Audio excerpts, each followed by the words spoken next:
साल 1935 हिटलर के सबसे भरोसेमंद हेनरिक हिमलर ने 5 सदस्यों की एक टीम बनाई। इसे नाम दिया गया एने नरबे यानी कि पैतृक विरासत ब्यूरो। इस टीम को वो काम सौंपा गया जिसकी बिना पर हिटलर ने पूरे जर्मनी में नरसंहार किया। 1938 में इस टीम को हिमालय की तलहटियों में भेजा गया ताकि ये लोग उन लोगों को खोज सकें जिन्हें नाजी इंसानों की सबसे प्योर और सर्वश्रेष्ठ जाति यानी रेस मानते थे। हिमलर अपने नुमाइंदों के साथ भारत होते हुए तिब्बत पहुंचा और तिब्बत समेत दुनिया को ये बताया गया कि ये टीम यहाँ पर रिसर्च करने पहुंची है। हालांकि उनका असल मकसद इंसानों की सबसे महान नस्ल को खोजकर अपने किए को सही ठहराना था। एने नरबे का काम सही चल रहा था कि तभी 1939 में दूसरा विश्व युद्ध शुरू हो गया और ये मिशन रोक दिया गया। जब तक ये टीम तिब्बत से वापस जर्मनी लौटने को तैयार हुई तब तक ये 376 तिब्बतियों के चेहरे, सिर और हाथों के नाप जमा कर चुके थे। 18,000 मीटर लंबी ब्लैक एंड व्हाइट फिल्म और 40,000 से ज्यादा फोटोग्राफ ले चुके थे। और ये सब कवायद इसलिए हो रही थी ताकि हिटलर सबसे प्योर रेस यानी आर्यनों की खोज कर सके। नाजियों की पूरी विचारधारा ही आर्यन सुपरमेसी और रेशियल प्योरिटी पर आधारित थी। नाजियों का मानना था कि आर्यन ही इंसानों की सबसे ऊंची नस्ल है, इसलिए उसके पास अधिकार है कि वो दूसरी मानव जातियों पर राज कर सके। एक तरफ आर्यन सुपरमेसी का ख्याल था तो दूसरी तरफ नाजी यहूदियों को इंसान मानते ही नहीं थे। उनके मुताबिक यहूदी इंसानों की शक्ल में खतरनाक पैरासाइट और राक्षस हैं, इसलिए इनका खात्मा करना जरूरी है। खैर, हिटलर के यहूदियों के नरसंहार को सही ठहराने के लिए ये जो एजेंडा चलाया गया उस सोच के पीछे की कहानी 2 से 3 सदी पहले तैयार की गई थी। हिटलर ने अपने राजनीतिक हितों के लिए ये एजेंडा चलाया, लेकिन यहाँ आपके मन में जरूर सवाल उठेगा कि हिटलर की आर्यन थ्योरी का सिरा हिमालय से कैसे जुड़ता है। सिर्फ हिटलर ही नहीं बल्कि कई इतिहासकार हैं जो ये मानते हैं कि आर्यन हिमालय से थे। कई लोग लद्दाख के द्रोकपा समुदाय को आज भी आखिरी आर्यन बुलाते हैं। सिर्फ यही नहीं, आर्यनों की उत्पत्ति और प्रवास को उत्तराखंड से भी जोड़ा जाता है। तो इतिहासनामा के इस एपिसोड में हम आपको बताने वाले हैं कि क्या सच में आर्यन पहाड़ी थे। और इस सवाल के जवाब तक पहुंचने के लिए जरूरी है कि हम पूरी आर्यन थ्योरी और इससे जुड़े हर पहलू पर चर्चा करें। तो इस एपिसोड में आप जानने वाले हैं आर्यन रेस के उदय से शुरू हुई और साइंटिफिक व जेनेटिक्स तक पहुंची पूरी बहस को। आर्यन थ्योरी आई कहां से, किसने सबसे पहले इस थ्योरी को जन्म दिया, जानेंगे कि क्या आर्यनों ने भारत में प्रवास किया, आक्रमण किया या फिर ये लोग यहीं से थे। कैसे आर्यनों का कनेक्शन उत्तराखंड से जुड़ता है और क्यों हिटलर इन्हें खोजने हिमालय पहुंचा था। अगर आप आर्यन थ्योरी से जुड़े हर सवाल का जवाब लेना चाहते हैं तो ये एपिसोड आपके लिए है। वीडियो में आपको टाइम स्टैम्प्स मिल जाएंगे ताकि आप जिस भी सेक्शन को देखना चाहते हैं सीधे वहां पर पहुंच सकते हैं। तो चलिए शुरू करते हैं और खंगालते हैं परत दर परत आर्यन इन्वेजन थ्योरी के हर पहलू को।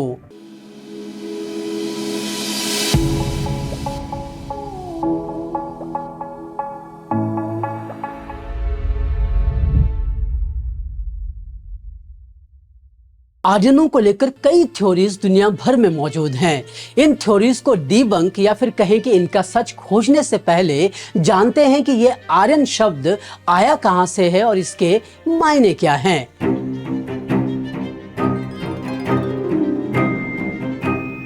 आर्यनों से जुड़ी थ्योरी की पहली कड़ी को खोजने का श्रेय फ्रेंच इंडोलॉजिस्ट अब्राहम हाइसिंथे एंक्विटल डप्रोन को दिया जाता है। डप्रोन ने 1771 में पारसी धर्म के ग्रंथ अवेस्ता का ट्रांसलेशन किया और इसी में उन्होंने पहली बार आर्यन्स शब्द का इस्तेमाल किया। डप्रोन ने इस दौरान ग्रीक शब्द एरिओई और पारसी शब्द एर्य के बीच संबंध स्थापित किए। 16वीं सदी से ही यूरोपियों ने संस्कृत और ग्रीस जैसी यूरोपीय भाषाओं के बीच संबंध स्थापित करने शुरू कर दिए थे। इनका मानना था कि इन भाषाओं की समानता का कोई एक ही रूट यानी स्रोत रहा होगा। हालांकि वो भारत में रहा होगा ये मानने के वो सख्त खिलाफ थे। दूसरी तरफ एंक्विटल की सोच इससे थोड़ी अलग नजर आती है। एंक्विटल का मत था कि सभी यूरोपीय संस्कृतियों के उदय का स्रोत प्राचीन भारतीय ग्रंथों में मिल जाता है। उनका कहना था कि उपनिषद प्राचीन ग्रीक यानी यूनान और आधुनिक यूरोपीय विचारधारा के बीच कई समानताएं नजर आती हैं। एंक्विटल ने थ्योरी दी कि ब्राह्मणों ने 6वीं और 5वीं ईसा पूर्व मेडिटेरेनियन यानी भूमध्य सागर की यात्रा की और यहाँ उन्होंने अपने ज्ञान का प्रसार किया।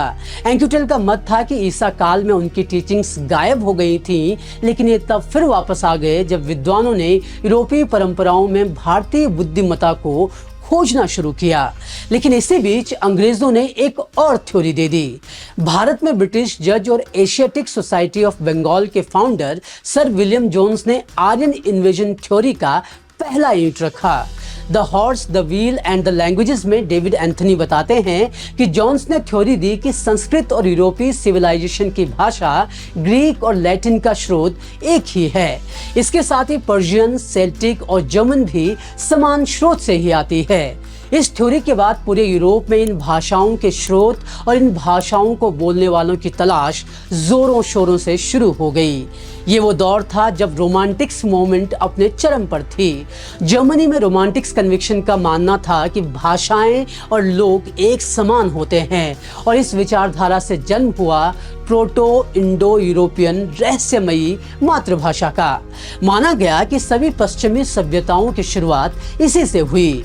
इस सोच को तब और बल मिला जब 1859 में चार्ल्स डार्विन ने ओरिजिन ऑफ स्पीसीज का सिद्धांत पेश किया। डेविड बताते हैं कि राष्ट्रवादियों ने चार्ल्स के इस थ्योरी को अपने हिसाब से मोड़ लिया और इसके आधार पर यह कहना शुरू कर दिया कि एक रेस यानी जाति इंसानों की दूसरी जातियों से श्रेष्ठ हो सकती है।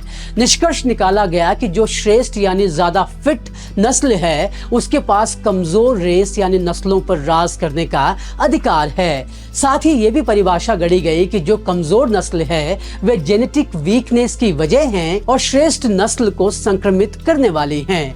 और इस तरह स्यूडो साइंस और रोमांटिक्स ने एक नई थ्योरी को जन्म दिया जिसके मुताबिक नॉर्थ यूरोपियन सर्वश्रेष्ठ रेस के लोग थे। इस विचारधारा को यूरोप के राष्ट्रीय अखबारों से लेकर नेशनल स्कूल सिस्टम में खूब प्रचारित किया गया और अब प्रोटो इंडो यूरोपियंस की अवधारणा में बदल गया। सर विलियम जोन्स ने थ्योरी दी कि उत्तर भारत से संस्कृत का परिचय आक्रमणकारियों ने करवाया। ये आक्रमणकारी जो कि किसी किंगडम का हिस्सा थे और किसी प्राचीन समय में यहाँ आए थे और इस तरह भारत में अंग्रेजों के उपनिवेशवाद को सही साबित करने के लिए गढ़ी गई थ्योरी की शुरुआत हुई। आर्यनों के मूल स्थान को खोजने का अभियान तब तेज हुआ जब ऋग्वेद के एक सूक्त का यह अर्थ निकाला गया कि वैदिक आर्यन आक्रमणकारी थे और ये पंजाब की तरफ से भारत आए थे। इसके बाद यूरोप के लगभग सभी देशों ने खुद को आर्यनों का जन्म स्थान बताने की जुगत शुरू कर दी और इसमें जर्मनी भी शामिल हुआ। 1839 आते आते इस थ्योरी को मानने वालों ने इन्हें आर्यन, जिसे एरियन उच्चारित किया जाता है, कहना शुरू कर दिया। फिर कई स्कॉलर्स ने प्रोटो इंडो यूरोपियंस को आर्यन कहना शुरू कर दिया और इस तरह एक लाइन में आर्यन का मतलब समेटें तो आर्यन यानी इंसानों की महान नस्ल। आर्यन सबसे बुद्धिमान और दूसरों से सर्वश्रेष्ठ हैं और इसी से निकलती है आर्यन इन्वेजन थ्योरी।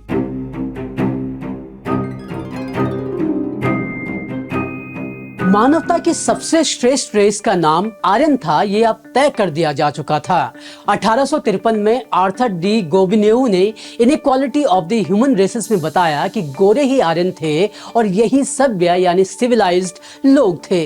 उन्होंने थ्योरी दी कि उत्तरी यूरोप के लोग दुनिया के कई कोनों में गए और इन्होंने कई सभ्यताओं का निर्माण किया, लेकिन बाद में ये स्थानीय जातियों में मिक्स हो गए और इस तरह प्राचीन आर्यन सभ्यता खोनी शुरू हो गई।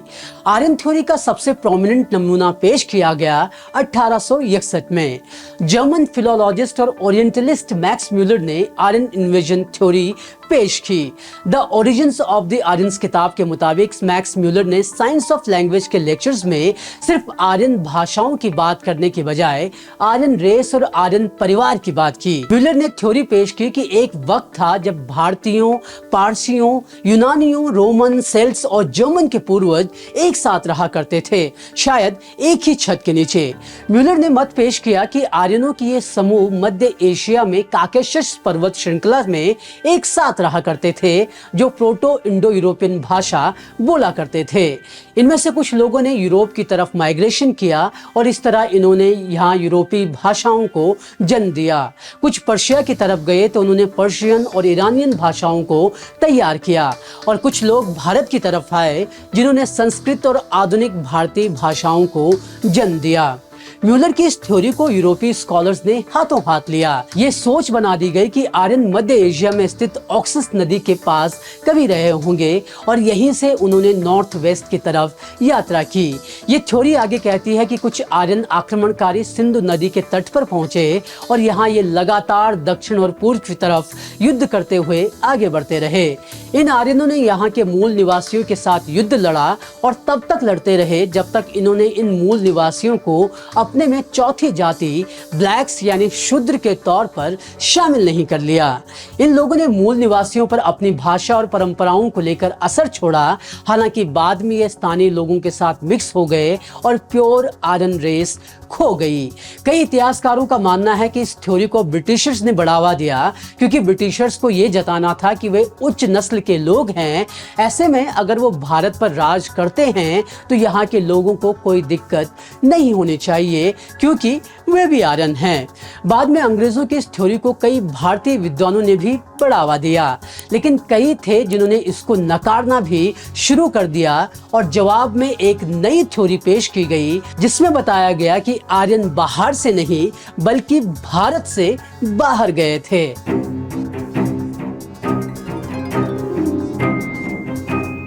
आर्यन भारत के मूल निवासी थे। इस विचार को सबसे पहले थियोसॉफिकल सोसाइटी के फाउंडर कर्नल ऑलकॉट ने रखा।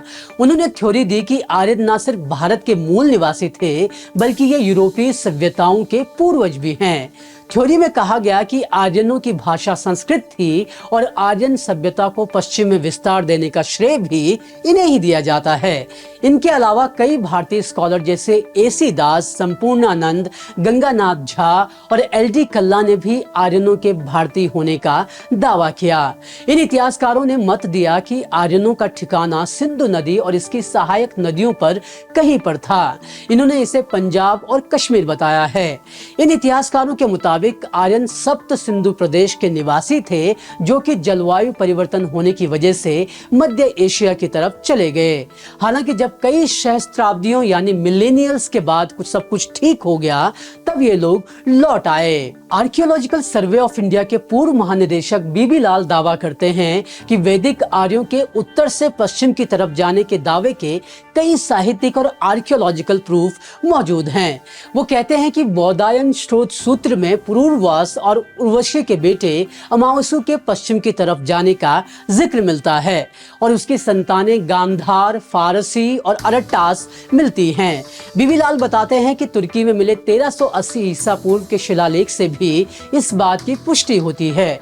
उनके मुताबिक बोगास कोई में मिले शिलालेख में हित्ती और मितानी राजाओं के बीच संधि के गवाह के तौर पर वैदिक भगवान इंद्र, वरुण, मित्र और नासत्य का जिक्र मिलता है। इसके अलावा एक हॉर्स ट्रेनर किकुली का टैबलेट मिलता है जिसमें संस्कृत के शब्द जैसे एक वर्तनाह, द्विवर्तनानंदः और त्रिवर्तनाह जैसे शब्द दिखते हैं। बीबी लाल इन सबूतों के आधार पर यह साबित करते हैं कि आर्यन भारतीय थे और ये यहीं से पश्चिम की ओर गए। इसी तरह स्वतंत्रता सेनानी बाल गंगाधर तिलक भी आर्यनों को लेकर एक थ्योरी पेश करते हैं। इनकी थ्योरी के मुताबिक ऋग्वेद 4500 ईसा पूर्व लिखा गया था। यहाँ पर ये बता दें कि म्यूलर इसकी डेट 2000 से 1500 ईसा पूर्व के बीच रखता है। इस आधार पर उन्होंने बताया कि आर्यों का मूल निवास स्थान उत्तरी ध्रुव था। अपनी किताब the Arctic home in the Vedas में तिलक लिखते हैं कि आर्य लगभग 8000 ईसा पूर्व के पूर्व हिमनद काल यानी प्री आइस एज के दौरान उत्तरी ध्रुव में रहते थे। तिलक के मुताबिक यहाँ हिम भूस्खलन आने की वजह से इन्हें नई बस्तियों की तलाश में निकलना पड़ा और इस तरह एक समूह यूरोप की तरफ निकला तो दूसरा समूह भारत की ओर आया। उन्होंने इस सिद्धांत को समर्थन देने के लिए कई वैदिक स्रोतों, कैलेंडरों और कालक्रमों का जिक्र किया है। जेएनयू की वाइस चांसलर शांति श्री दुलीपुड़ी पंडित राखीगढ़ी में हुई खुदाई के आधार पर लिखती हैं कि कार्बन डेटिंग से ये साबित हो चुका है कि हमारी सभ्यता 8 से 10 हजार साल पुरानी है। वो कहती हैं कि जब यूरोप और पश्चिम देश पत्थर ही चुग रहे थे तब हम एक सभ्यता के तौर पर विकसित हो चुके थे। खैर, इन दोनों थ्योरीज में कितनी सच्चाई है और इसमें कहां पर आर्यनों के पहाड़ी होने की बात आती है उस पर भी चर्चा करेंगे, लेकिन पहले आर्यनों से जुड़ी आखिरी थ्योरी पर भी बात कर लेते हैं, जो कि है आर्यन माइग्रेशन थ्योरी।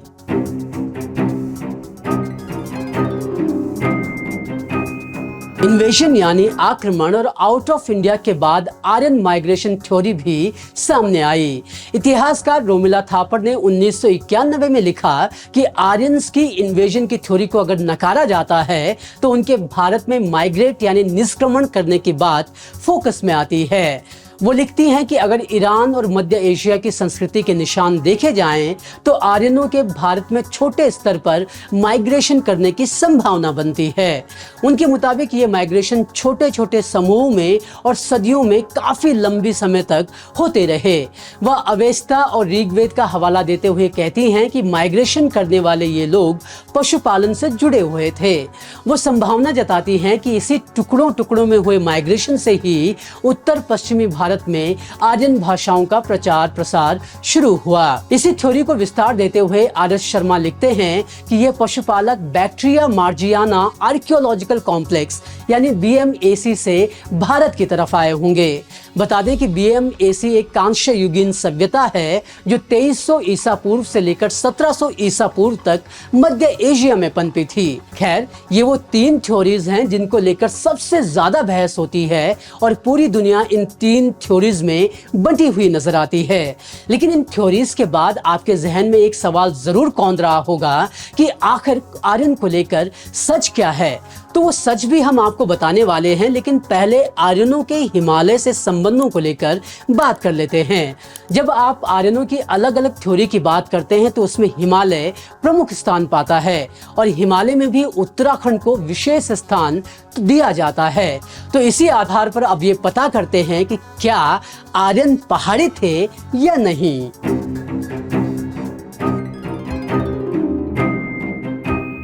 आर्यनों के पहाड़ी होने को लेकर कई तर्क दिए जाते हैं और इन तर्कों की शुरुआत भी 19वीं सदी से ही होती है। जब पहल आर्यनों के मूल की खोजबीन शुरू हुई तो कई जानकारों ने उनका मूल स्थान हिमालय बताया। पंडित गंगानाथ झा ने आर्यों को ब्रह्मर्षि देश का बताया तो LD कल्ला का मानना था कि आर्यों का मूल स्थान कश्मीर और हिमालय में कहीं है।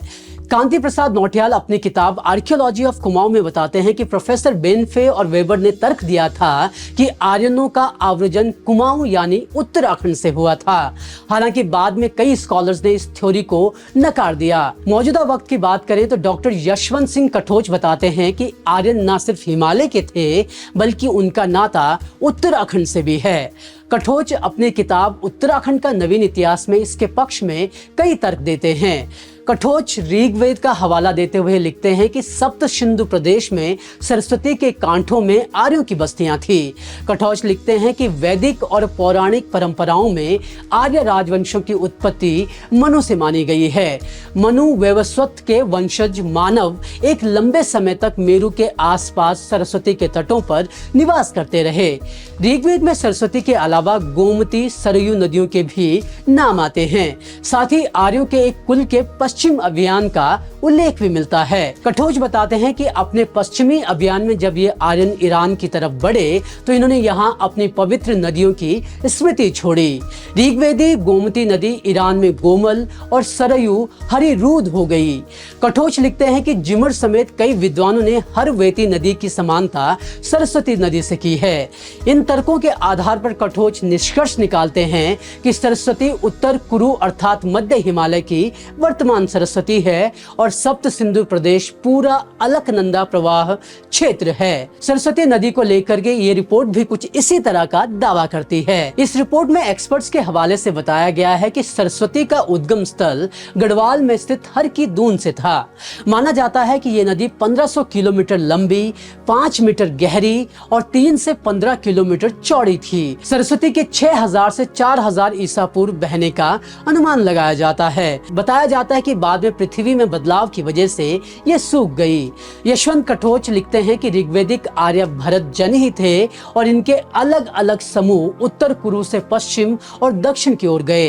कठोच के मुताबिक ऋग्वेदिक काल में जिस सप्त सिंधुवाह और सरस्वती के कांठों में आर्यों और दासों का घोर युद्ध हुआ था और जहां से भरत जनों का मध्य प्रदेश की ओर संक्रमण हुआ, वो प्रदेश हिमवंत अर्थात मध्य हिमालय था, जो वर्तमान उत्तराखंड तथा उसका आसपास का पड़ोसी है। उत्तराखंड ही उत्तर कुरु था। इसे साबित करने के लिए कठोच ऐत्रेय ब्राह्मण में परेण हिमवंत यानी हिमवंत के पार का जिक्र करते हैं। वो कहते हैं कि इसका मतलब यही समझा जाना चाहिए कि उत्तर कुरु हिमालय के उत्तर में फैला था। वैदिक काल और महाभारत काल से ईस्वी पूर्व 7वीं 6वीं शती तक उत्तर कुरु के जिस क्षेत्र को हिमवंत कहा जाता रहा, वही प्राचीनतम आर्यों का मूल स्थान था, यानी कि उत्तराखंड ही इनका मूल स्थान था। कठोच बताते हैं कि उत्तर वैदिक काल में जब आर्यों का प्रवर्जन हिमवंत क्षेत्र से दक्षिण में कुरुक्षेत्र के आसपास फैली भूमि में हुआ, तब उन्होंने अपनी प्रिय ऋग्वेदी सरस्वती को यहाँ भी लाया और इस भूभाग को कुरु नाम दिया। वो निष्कर्ष निकालते हैं कि आर्य स्वदेशी जन थे और भारत में आर्यों के आक्रमण की थ्योरी को स्वीकार नहीं किया जा सकता है। इतिहासकार अजय सिंह रावत अपनी किताब उत्तराखंड का समग्र राजनीतिक इतिहास में उत्तराखंड के मूल निवासी किरातों को भी आर्य जाति के ही मानते हैं। वो लिखते हैं कि अगर सप्त सिंधु को उत्तराखंड माना जाए तो किरात भी आर्य ही थे। वो लिखते हैं कि वैदिक काल में ही आर्य अपनी जन्मभूमि अर्थात उत्तराखंड से आर्य सभ्यता के प्रचार प्रसार के लिए दुनिया के अलग अलग कोने में गए। रावत तर्क देते हैं कि यहाँ से सभी लोगों का जाना संभव नहीं था। ऐसे में जो लोग यही रहे वही आगे जाकर किरात कहलाए। रावत बताते हैं कि महाभारत काल में हुए युद्ध ने कई बाहरी आक्रांताओं को भारत की ओर आने को आकर्षित किया। आक्रांताओं से बचने के लिए मैदान में बसे आर्यों ने शरणार्थी बनकर घर वापसी की, यानी कि ये हिमालय की ओर वापस लौट आए। लेकिन जब ये लोग वापस अपने घर यानी उत्तराखंड आए तो इन्होंने बल प्रयोग कर यहाँ के मूल निवासियों को हरा दिया और उन्हें शूद्र अर्धशूद्र की संज्ञा दे डाली। वर्तमान उत्तराखंड के शिल्पकार किरातों के ही वंशज हैं। एक तरफ जहाँ कठोच और अजय सिंह रावत उत्तराखंड को आर्यनों का मूल स्थान बताते हैं, वहीं दूसरी तरफ उत्तराखंड के अलावा कश्मीर और नेपाल जैसे क्षेत्रों का कई इतिहासकारों ने निवास स्थान तो माना है, लेकिन वो इसे इनका मूल स्थान नहीं मानते। हिमालयन गेजेटियर ग्रंथ 2 भाग 1 में आर्यों के आगमन को मध्य एशिया से ही बताया गया है, लेकिन उत्तराखंड में इनके आवास को लेकर प्रोफेसर बेनफे के हवाले से जानकारी दी गई है। इसके मुताबिक बेनफे 1840 तक ये प्रबल संभावना जताते थे कि आर्य कुछ समय तक लघु तिब्बत में सिंधु नदी के उद्गम स्थल के पास रहे और वहां से कुमाऊं और गढ़वाल के दर्रों के रास्ते भारत में इंद्रप्रस्थ पहुंचे। हालांकि बाद में बेनफे ने जब ऋग्वेद का अध्ययन किया तो कहा कि आर्यों के समूह बैक्ट्रिया से हिंदू कुश को पार करके सरस्वती की ओर बढ़े। हिमालयन गेजेटियर में यह भी बताया गया है कि महाभारत काल में वो उत्तर कुरु में ही रहा करते थे। ऐसे में अगर सरस्वती और उत्तर कुरु को लेकर कठोच का निष्कर्ष माना जाए तो गजेटियर भी आर्यनों के उत्तराखंड में मौजूद होने की बात कहता है। हिमालयन गजेटियर के विचार को ही पंडित हरिकृष्ण रतूड़ी गढ़वाल का इतिहास में जाहिर करते हैं। रतूड़ी आर्यों को आक्रमणकारी बताते हुए लिखते हैं कि इन आक्रमणकारियों के दल उत्तर हिमालय के दर्रों को पार कर भारत में घुसे। रतूड़ी संभावना जताते हैं कि आर्यों से डरकर बहुत से लोग इन पर्वतीय देशों यानी उत्तराखंड समेत अन्य पहाड़ी राज्यों में आकर बस गए और यही बाद में यहाँ के आदिम निवासी बन गए। कई इतिहासकार ये भी मानते हैं कि उत्तराखंड की खस जाति भी आर्यों की ही एक शाखा है। इनके मुताबिक आर्य जब मध्य एशिया से निकले होंगे तो इनकी कुछ शाखाओं ने अलग रूट लिया और ये लोग हिमालय की तरफ आए। इस तरह कई ऐसे तर्क विद्वानों की तरफ से दिए जाते हैं जिससे यह प्रतीत होता है कि आर्यन या तो पहाड़ी थे यानी कि हिमालय क्षेत्र के मूल निवासी थे और या तो उनका यहाँ भी माइग्रेशन हुआ था। वहीं बात करें हिटलर के हिमालयन में आयरन रेस के ढूंढने की थ्योरी की, हिटलर की थ्योरी के मुताबिक एक शहर था अटलांटिस जो इंग्लैंड और पुर्तगाल के बीच कभी रहा। यहाँ पर इंसानों की सबसे शुद्ध नस्ल रहा करती थी। हालांकि एक बार दैवी वज्र पड़ने से यह शहर डूब गया और तब शुद्ध नस्ल के जो लोग बच पाए उन्होंने दूसरी जगह शरण ले ली। नाजियों के मुताबिक ये जगह हिमालय थी, खासकर तिब्बत। यही वजह है कि आर्यनों की शुद्ध नस्ल की खोज के लिए हिटलर ने पूरा एक अभियान चलाया और यहूदियों के विनाश को सही ठहराया। खैर, विद्वानों की तरफ से जो भी तर्क दिए गए हैं, क्या उनके आधार पर हम ये कह सकते हैं कि आर्यन पहाड़ी थे? तो इसका जवाब आपको निष्कर्ष में मिलेगा और निष्कर्ष की शुरुआत करते हैं आर्यन थ्योरी के सभी तर्कों में से सही तर्क को खोजने की कोशिश करते हुए।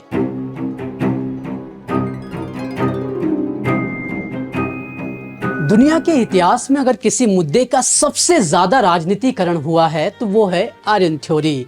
अलग अलग वक्त पर पहले फ्रांसीसियों ने, फिर अंग्रेजों ने, हिटलर ने और बाद में हिंदू राष्ट्रवादियों ने इसका इस्तेमाल अपने अपने ढंग से करने की कोशिश की। लेकिन सवाल ये उठता है कि क्या आर्यनों ने भारत पर आक्रमण किया था? तो जवाब है नहीं। इतिहासकार राम पुनियानी समेत ज्यादातर एक्सपर्ट्स अब ये बात मानते हैं कि आर्यनों ने भारत पर कोई आक्रमण नहीं किया था। इस थ्योरी के कोई पुख्ता प्रूफ कहीं नहीं मिलते। इस थ्योरी में यह भी कहा जाता है कि आर्यनों ने आक्रमण किया और उन्होंने हड़प्पा संस्कृति को समूल नष्ट करके अपना वर्चस्व जमाया। 1946 में मोरिटाइम व्हीलर ने इस थ्योरी को जन्म दिया। उसने इस थ्योरी को इस बिना पर जन्म दिया कि वेदों में इंद्र को पुरंदर यानी विनाशक बताया गया है। उसने निष्कर्ष निकाला कि इंद्र का प्रतिनिधित्व करने वाले आर्यनों ने हड़प्पा सभ्यता का विनाश किया था। हालांकि आर्कियोलॉजिकल स्टडी में इस बात के कोई प्रूफ नहीं मिलते हैं। रिसर्च बताती है कि हड़प्पा संस्कृति आर्यनों के आने से कई सौ साल पहले हो गई थी। बताया जाता है कि हड़प्पा संस्कृति का पतन जलवायु परिवर्तन के वजह से हुआ। कई मानते हैं कि यहाँ स्थित नदी के सूख जाने से इन लोगों को ये क्षेत्र छोड़कर भाग जाना पड़ा। इतना जरूर माना जाता है कि आर्यों का आगमन भारत में हड़प्पा सभ्यता के पतन के आखिरी वक्त में जरूर हुआ। इतिहासकार राम पुनियानी कहते हैं कि अंग्रेजों ने इस थ्योरी को इसलिए बढ़ावा दिया क्योंकि उन्हें खुद को सुपीरियर साबित करना था और भारत पर अपने उपनिवेशवाद को सही ठहराना था। उत्तर भारतीयों और द्रविड़ियन के बीच फर्क दिखाने का काम भी इसलिए किया गया ताकि भारत को दो हिस्सों में बांटा जा सके। खैर, अंग्रेजों की इस थ्योरी के जवाब में हिंदू राष्ट्रवादियों ने आउट ऑफ इंडिया थ्योरी को बढ़ावा दिया। लेकिन ये थ्योरी भी साइंटिफिक स्टडी और आर्कियोलॉजिकल प्रूफ्स के आधार पर खरी नहीं उतरती है। टोनी जोसेफ अपनी किताब अर्ली इंडियंस में लिखते हैं कि अगर भारत से पश्चिमी देशों की तरफ निष्क्रमण यानी माइग्रेशन हुआ होता तो हमें प्रथम भारतीयों के जेनेटिक सिग्नेचर का अच्छा खासा छिड़काव मध्य एशिया से लेकर पश्चिमी यूरोप तक दिखने चाहिए थे। लेकिन ऐसा कोई भी संकेत नजर नहीं आता है। जोसेफ बताते हैं कि प्रथम भारतीयों के वंशजों के कोई करीबी रिश्तेदार दुनिया में कहीं भी नहीं हैं। इसलिए इस धारणा में कोई दम नहीं है कि हिंदुस्तान से बाहर गए लोगों ने दुनिया में इंडो यूरोपियन भाषाओं का प्रसार किया था। हालांकि इसके बावजूद कई आर्कियोलॉजिस्ट और इतिहासकार दावा करते हैं कि आर्यन भारतीय ही थे। इसके लिए सिनौली में मिले चैरियट्स और हथियारों का हवाला दिया जाता है। इसके अलावा रामायण, महाभारत और वेदों का हवाला भी इसके सपोर्ट में दिया जाता रहा है। आर्कियोलॉजिकल सर्वे ऑफ इंडिया के joint director general doctor Sanjay मंजुल दावा करते हैं कि हमें सरस्वती के किनारे किनारे हड़प्पन सिविलाइजेशन की साइट्स मिलते हैं। हालांकि एकेडमिक्स में इस थ्योरी को बहुत ज्यादा तवज्जो नहीं दी जाती है और इसकी एक ही वजह है क्योंकि इसको लेकर कोई जेनेटिक सिग्नेचर या कोई पुख्ता प्रूफ अभी तक नहीं मिला है और जो कुछ मिला भी है वो भी 2% से कम है। आखिर में बात आती है आर्यनों के माइग्रेशन की। 2018 में the genomic formation of south and central Asia नाम से एक स्टडी पब्लिश हुई। इसमें पहली बार दक्षिण एशिया, कजाकिस्तान और पूर्वी ईरान के प्राचीन डीएनए का डिटेल में अध्ययन किया गया। ये स्टडी इस बात पर मुहर लगाती है कि आर्यनों का भारत में माइग्रेशन हुआ था। स्टडी के मुताबिक कजाक स्टेपी से दक्षिण की ओर कजाकों का एक निष्क्रमण हुआ था।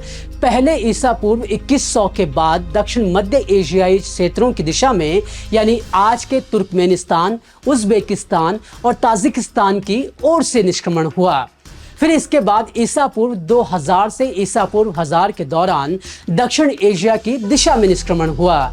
ये जब निष्क्रमण कर रहे थे तो इन्होंने अपने रास्ते में BAMC पर गहरा प्रभाव डाला था, लेकिन इनसे आगे दक्षिण एशिया की ओर जाने के लिए इसके बाहर से ये लोग निकल जाया करते थे। यहाँ इस सभ्यता के लोग हड़प्पा सभ्यता के लोगों के साथ मिल गए और इस तरह उन्होंने आज के हिंदुस्तान की आबादी के प्रमुख स्रोत एंसेस्ट्रल नॉर्थ इंडियंस और एंसेस्ट्रल साउथ इंडियंस की रचना की।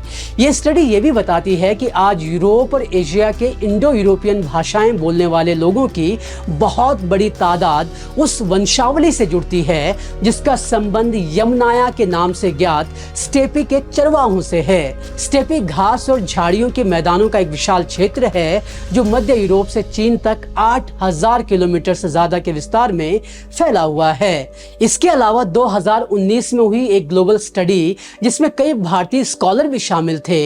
इस स्टडी के मुताबिक मॉडर्न इंडियन DNA 3 स्रोतों से आया DNA है। पहला DNA उन शिकारियों का है जो करीब 65,000 साल पहले अफ्रीका से भारत आए थे।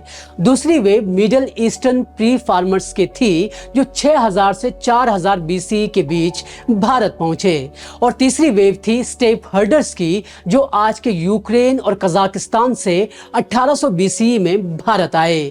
इस तरह पॉपुलेशन जेनेटिक्स स्टडीज के आधार पर यह निष्कर्ष निकाला जा सकता है कि भारत में जो लोग आए वो 3 माइग्रेशन में आए। 65,000 साल पहले भारत के मूल निवासी आए, फिर 7,000 साल पहले ईरान से किसान लोग आए और ये वो लोग थे जो हड़प्पा मोहनजोदड़ो में बस गए, और उसके बाद करीब 2000 साल पहले आर्य मध्य एशिया से भारत पहुंचे। हड़प्पा सभ्यता आर्यों के आने से पहले ही काफी ज्यादा विकसित हो चुकी थी। हालांकि जब आर्यों का यहाँ आगमन हुआ तब हड़प्पा मोहनजोदड़ो सभ्यता डिक्लाइन हो रही थी। आर्य यहाँ अपने साथ एक चरवाहा जीवन शैली, बलि के बड़े अनुष्ठानों जैसे नए धार्मिक रीति रिवाज, योद्धा परंपरा और घुड़सवारी लेकर पहुंचे थे। बाद में स्थानीय लोगों के साथ मिक्स हो गए और इस तरह इन्होंने एक ऐसे समुदाय का निर्माण किया जो इतना मजबूत था कि उसने पूरे उत्तर पर इंडो यूरोपियन भाषाएं थोपी और आगे जाकर ये भाषाएं स्थानीय भाषाओं के साथ मिक्स होकर आज के आधुनिक रूप में सामने आने लगी। आखिर में उस सवाल का निष्कर्ष जो उत्तराखंड के लोग खासकर जानना चाहते हैं कि क्या आर्यन पहाड़ी थे। अब आर्यन थ्योरी का ओवरऑल निष्कर्ष देखकर आप समझ गए होंगे कि इसका जवाब ना में ही है। आर्यनों की पहाड़ों में मौजूदगी का जिक्र ज्यादातर वेद और पुराणों में ही मिलता है। अभी तक इसके कोई आर्कियोलॉजिकल और जेनेटिक साक्ष्य ना के बराबर मिले हैं।